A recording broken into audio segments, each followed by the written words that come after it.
Number one, whenever you either class change or make your hero right in the beginning, make them look exactly like you want. You cannot change your appearance options later, meaning if you go Necro was your original class, then you go to like Barbarian, then you go the Wizard, and then you class change back to Necro. It doesn't give you another opportunity, even though it's a class change, not a revert, to change your looks or anything. You are locked in every single time you make a new class. So the first time you make a Barbarian, a Crusader, a Wizard, whatever, make sure it looks exactly like you want, as this is unchangeable 100%. Number two, the Battle Pass actually lies to you. It tells you, and you can see this in one of my previous videos, when I went with Barbarian, had already purchased the Battle Pass. When I tried to swap to Necro, it told me that, hey, this has already been locked on your Necromancer. Like, you're not gonna be able to get it again, okay? Because I haven't claimed it yet. It was just still floating there.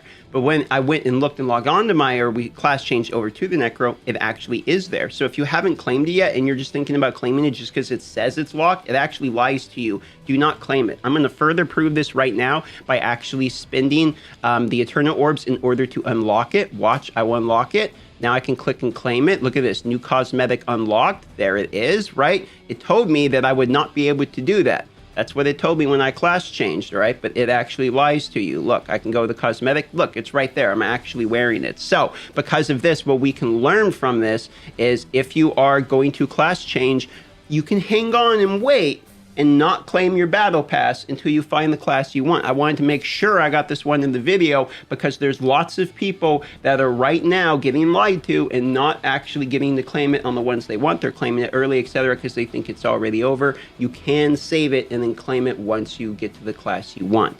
Quests are a way to break past the limit. You can see I've reached my weekly battle point cap. However, quests go beyond the limit. So if you save all your quests, I didn't because I'm lazy, but if I saved all of my quests, I could do 2 more of these for 120 points. It will go past and I will still get this bonus experience. There was a bug that wasn't paying you out the experience before. I did it just yesterday, even though I had already passed the cap. I can confirm I did in fact get the experience.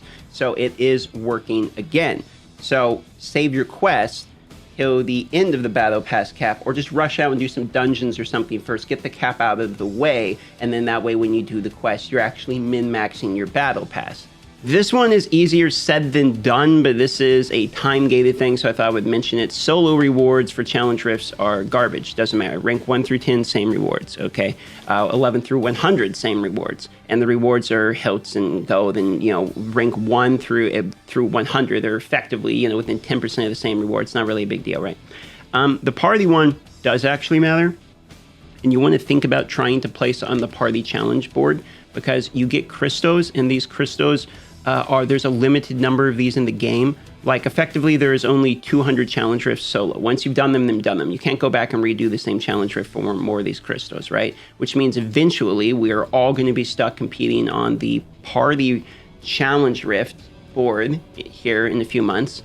Once we've all tapped out challenge rift 200 or whatever, we're all going to be now competing in the party ones. So because this is time gated, this only pays out, you know, on the rare occasion, if you actually go to an interview, I think it's like once a month or something. Challenge referee every 7 days, top 10 players, challenge resets after the rewards, etc. Okay, so 3 a.m. server time Monday. So effectively what actually ends up happening is 10 minutes before the server reset, all of the whales are going to grab a bunch of their buddies, and then all the whales and their friends are going to compete for the top standing. The top whales can literally put a 3-man group of the top 3 whales and then have that 4th spot rotate with 10 different people and take all 10 spots of standing. So basically, if there's no whales at the moment on your server locking these positions out, and, like, you know, there's only one group blocking everyone from getting it, then you want to make sure you're taking advantage of it and at least trying to get into rank 10 or something, because if possible, because these crystals are basically impossible to get at a certain point. The only way the game is used 1,000 scraps, and scraps, you're not going to get enough scraps to be able to use it to realistically upgrade gear.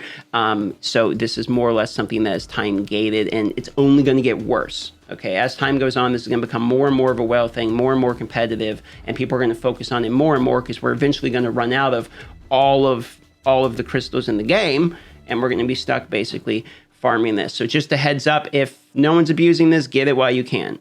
I'm noticing people ignoring normal gems a pretty good amount. Normal gems are actually huge chunks of bonuses, especially when we start talking about things like armor penetration. Now, make sure you're doing your hidden layer once a day. It's another time-gated thing, okay? Hidden layers gave you 6 additional gems a day. And if you've been doing a hidden layer literally every day, which I have not been, then you have hundreds of additional gems over me than I would have had from doing it. The game's been out over 60 days at this point. You could have like 300 more normal gems than I do. Okay, here's the thing. These gems actually translate to really good market value. Now, the ones in the hidden layer are going to be bound, but I'm saying people like me who have been forgetting to do them, what we have to do is we have to go in here and buy these gems. And look, I'm paying like 400 platinum per gem. So if we do the math, I mean, it's hundreds of thousands of platinum in value that you're just leaving on the table if you don't do it, because the stats are enormous. I mean, if you look at things like armor penetration, the stats are exactly what you want. I mean, look at this. Increases your critical hit damage. I mean, critical hit damage is like the stat that everyone chases in game, that and critical hit chance. So quite important, not just for the armor penetration, but for life and damage and for all the stats. I mean, look at this here. Rank 4 is 56 damage, right? But look at this rank 6, 148 damage bonus, right?